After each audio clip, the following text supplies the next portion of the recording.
Good morning बच्चों। अपना जो फोर्थ यूनिट चल रही थी करंटली, और विंटर ब्रेक से पहले बात की थी हमने एमीन्स के बारे में, और इसी में आज हम बात करेंगे डाइज़ोनियम सॉल्ट्स की। तो डाइज़ोनियम सॉल्ट कैसे बनता है, इसकी रिएक्शन हम पहले भी देख चुके थे। अब पर्टिकुलर हम इसी के बारे में बात कर रहे हैं। तो जब एनिलीन को हम रिएक्ट करवाते हैं काफ़ी कम टेम्परेचर पर सोडियम नाइट्राइट और इनऑर्गेनिक एसिड के प्रेजेंस में, तो डाइज़ोनियम सॉल्ट हमको मिलता है। ये काफ़ी घुलनशील होते हैं पानी में, और प्रॉपर्टी जो है वो अमोनियम सॉल्ट के लगभग समान होती है। And the process of displacement of one hydrogen ion by one N2X group is known as diazotization. तो परिभाषा भी एग्जाम में यहाँ पर आ सकती है। सबसे पहले इस रिएक्शन को जो डिस्कवर किया है वो है ग्रीस इन 1858 में। बहुत ही क्रियाशील होते हैं डाइज़ोनियम सॉल्ट, और जितने भी कार्बनिक यौगिक हैं काफ़ी सारे, उनके सिंथेसिस में भी ये काम आता है। अब हम देखते हैं इसकी किस तरीके से हम इसको बना सकते हैं। तो फॉर्मूला आप सबको पता है, इसमें benzene diazonium chloride C6H5N2Cl negative. Aqueous solution में इसको हम बनाते हैं, and also used in aqueous form only because in anhydrous form these are explosive in nature, और इसी वजह से हमको एक्वस फॉर्म में बनाना पड़ता है। तो हम जब एरोमेटिक एमीन लेते हैं, प्राइमरी एमीन, काफ़ी स्ट्रॉन्ग एक्सिस एसिड को हम एक्सिस में लेंगे और फिर ठंडा करेंगे इसको, आइस कोल्ड वाटर में डालेंगे, और टेम्परेचर का भी हमको 0 to -5 डिग्री तक इसको मेंटेन करना पड़ता है। और तब हम जब सोडियम नाइट्राइट के जो सॉल्यूशन होगा जेली विलियन, उसमें हम धीरे धीरे डालेंगे इसको स्टीयरिंग देते हुए, और फिल्टर करेंगे तब हमको प्रोडक्ट यहाँ पे मिलता है। मैकेनिज्म की हम बात करें यहाँ पर सबसे पहले, तो सबसे फर्स्ट जो स्टेप होगी सोडियम नाइट्राइट की हाइड्रोक्लोरिक एसिड के साथ, और इससे यहाँ पर बनेगा नाइट्रस एसिड। ये जो नाइट्रस एसिड है, ये जब H+ मीन्स प्रोटोन से जो अभिक्रिया करता है, रिवर्सिबल रिएक्शन है, तो हमको मिलता है यहाँ पर नाइट्रोसोनियम आयन, और ये बहुत ही रिएक्टिव इलेक्ट्रॉन्स नहीं है, जो फर्दर अटैक करेगा एमीन के साथ और रीअरेंज होकर के यहाँ पर हमको डाइएजोनियम आयन देता है। ये स्टेप बाय स्टेप रिएक्शन चल रही है।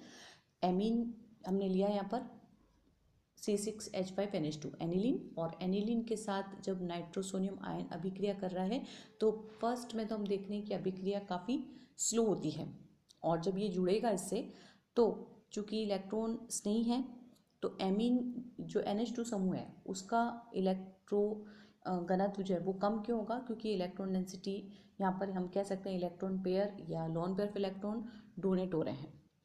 अब चूँकि काफ़ी देर तक ये पॉजिटिव चार्ज कैरी नहीं करेगा, तो क्या करेंगे, फास्ट रिएक्शन होगी, एक प्रोटॉन एलिमिनेट होगा, और ये आप देख सकते हो C6H5N के साथ एक ही H प्रेजेंट है, और दोनों ही नाइट्रोजन पे यहाँ पर इनकी संयोजकता भी पूरी है और लॉन पेयर इलेक्ट्रॉन भी प्रेजेंट है।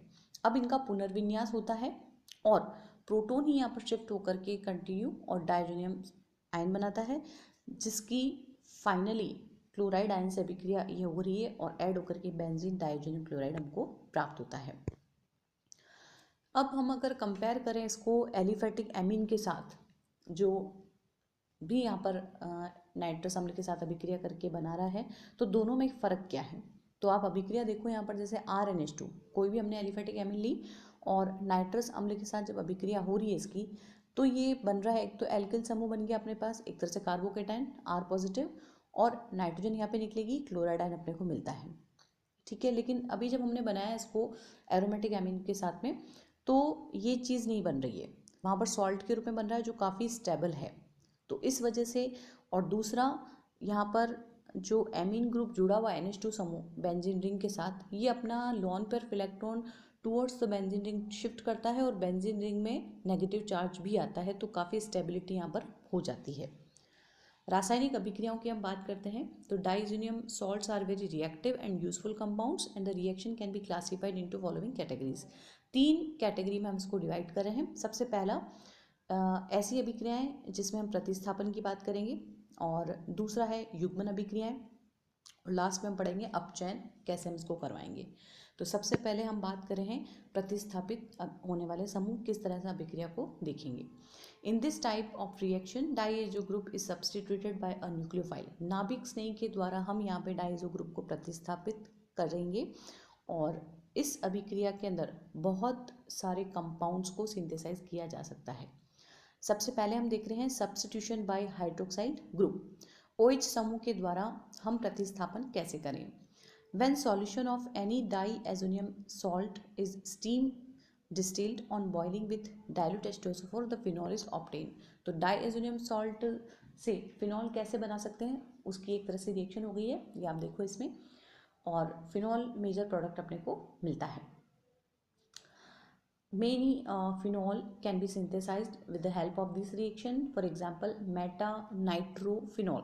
अब यहाँ पर नाइट्रो ग्रुप भी है यहाँ पर, और इसको हम इस अभिक्रिया से बना सकते हैं।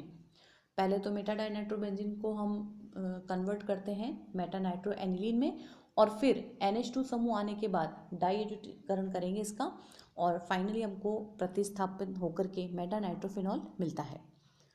दूसरी अभिक्रिया है डिस्प्लेसमेंट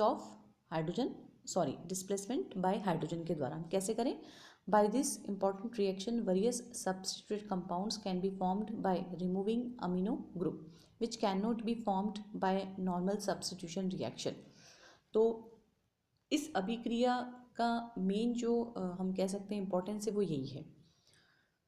हमने यहाँ पे लिया है डाइजोनियम सॉल्ट और अभिक्रिया कर रहे हैं हाइड्रोफॉस्फोरस एसिड के साथ में, एक्वस हमने लिए कंडीशन क्यूप्रस कैटेलिस्ट, और ये बनता है यहाँ पर रिप्लेस होकर के बेंजीन।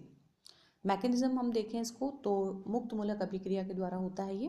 तो मुक्त मूलक जब भी अभिक्रिया की बात आती है वहाँ पर फर्स्ट चीज़ यही आती है कि वहाँ पर 3 स्टेप में होगी। 3 स्टेप क्या, सबसे पहला तो श्रृंखला को हम प्रारंभ करें, दूसरा उसको अभिक्रिया जब हो गई है, इनिशिएट हो गई है, तो नेक्स्ट स्टेप आता है उसका स्टार्ट होने के बाद संचरण, एंड फाइनली टर्मिनेशन। तो सबसे पहले हम इनिशिएशन देखते हैं, चेन इनिशिएशन स्टेप। तो बेंजीन डाइजोनियम क्लोराइड या हम कह सकते हैं डाइजोनियम सॉल्ट की जब अभिक्रिया हो रही है यहाँ पर, तो आप देखो कि ये एक फिनाइल या फेनिल C6H5 फ्री रेडिकल अपने को मिलता है, और फिर ये फॉस्फोरिक एसिड के साथ जब अभिक्रिया करेगा तो यहाँ पे हमको ये संचरण वाली अभिक्रिया है, दोबारा से फ्री रेडिकल बनेंगे, और लास्ट में टर्मिनेट हम इसको करते हैं, और इस तरह से ये यहाँ पर रिएक्शन कंप्लीट होती है। This reaction also be carried out with ethanol and formic acid के साथ भी हम इसको कर सकते हैं, जहाँ पर एनिसोल अपने को यहाँ पे मिलता है। अब हम देख रहे हैं कि मेटा नाइट्रोटोलुइन को हम कैसे बनाएं। मेटा नाइट्रोफिनॉल को तो हमने देखा था। मेटा नाइट्रोटोलुइन को हम क्या बनाने के लिए हम यहाँ पर ले रहे हैं पैरा नाइट्रोटोलुइन, जिसको यहाँ पे हम पहले अपचयित करेंगे, और अपचयित होगा NO2 समूह NH2 में। जब एसिटल क्लोराइड से अभिक्रिया करवाएंगे, ये सारी रिएक्शन से पहले भी देख चुके हैं, इसलिए आपको अब ध्यान आना चाहिए कि NH2 समूह जब एसिटल क्लोराइड से अभिक्रिया करेगा तो ये बनेगा, इसका प्रोटेक्शन होगा, प्रोटेक्टिंग ग्रुप बनेगा, एसिटेनिलाइड में कन्वर्ट हुआ। सीक्वेंस में सारी अभिक्रिया चलती जाती है और ये बनता है meta nitrotoluene. Synthesis of meta bromotoluene means bromo group अगर यहाँ पर आ जाए तो सेम हमने को वही है, नाइट्रो समूह को हम अपचयित करेंगे, प्रोटेक्ट करेंगे, और फिर ब्रोमिनेशन और हाइड्रोलिसिस के थ्रू हम इसको फॉर्म करेंगे। Synthesis of symmetric ट्राइब्रोमोबेंजीन।